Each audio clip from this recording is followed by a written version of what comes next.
Assalamualaikum warahmatullahi wabarakatuh. Perkenalkan, nama saya Rizky Fitri Anggraini dengan NIM 2410401033, Prodi Perbankan Syariah 3A.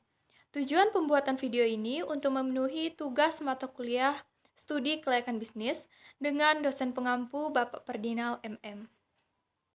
Baik, di sini saya akan menjelaskan tentang 6 tahapan dalam studi kelayakan bisnis. Yang pertama, tahap penemuan ide dan gagasan. Tahap awal ini dalam studi kelayakan bisnis adalah ide usaha. Ide bisnis bisa muncul dari pengalaman, pengamatan tren pasar, kebutuhan masyarakat, inovasi baru, atau dari melihat potensi alam.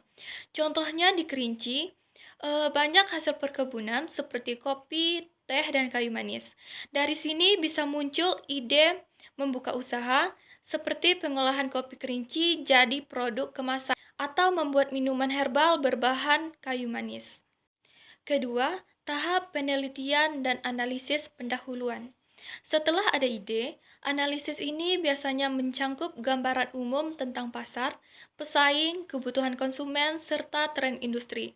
Tujuannya adalah untuk menyaring ide agar tidak menghabiskan waktu dan biaya pada ide yang tidak menjanjikan. Misalnya di kota Sungai Penuh ada banyak kafe. Kalau mau buka kafe baru, harus diteliti dulu apakah kafe lama sudah terlalu banyak, siapa target pelanggan, anak muda, wisatawan, atau pekerja, dan bagaimana membuat kafe berbeda dari yang lain. 3. Tahap pengumpulan data dan informasi. Kalau ide terlihat punya peluang, tahap berikutnya adalah mengumpulkan data yang lebih lengkap. Data ini penting supaya bisnis tidak asal jalan. Data ini bisa berupa jumlah calon konsumen, biaya yang dibutuhkan, harga pasar, hingga ketersediaan bahan baku. Contohnya di Kerinci, jika mau buka homestay di sekitar Danau Kerinci, data yang perlu dikumpulkan adalah berapa banyak wisatawan datang setiap tahun, penginapan apa saja yang sudah ada, dan berapa rata-rata menginap di sana. Selanjutnya yang keempat, tahap analisis kelayakan. Setelah data terkumpul, dilakukan analisis dari berbagai sisi, apakah usaha menguntungkan, apakah modal bisa kembali, apakah ada tenaga kerja yang cukup, serta apakah sesuai aturan. Contohnya untuk usaha budidaya ikan air tawar di Kerinci. Dihitung dulu modal untuk membuat kolam, beli pakan, dan bibit ikan. Lalu diperkirakan berapa hasil panen yang bisa dijual di pasar. Jika keuntungan lebih besar daripada modal, berarti usaha itu layak dijalankan. Yang kelima, tahap studi kelayakan syariah.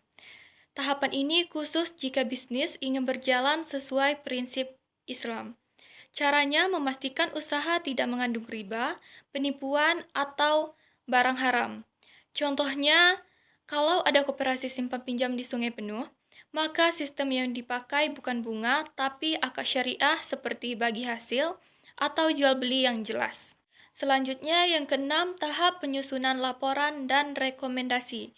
Tahap terakhir ini adalah menyusun laporan dari semua analisis. Laporan ini berisi kesimpulan apakah bisnis tersebut layak dijalankan atau sebaiknya ditunda. Misalnya setelah diteliti, usaha agrowisata kayu manis di Kerinci ternyata punya prospek bagus karena banyak wisatawan suka produk alami. Dari laporan itu bisa direkomendasikan agar usaha segera dijalankan.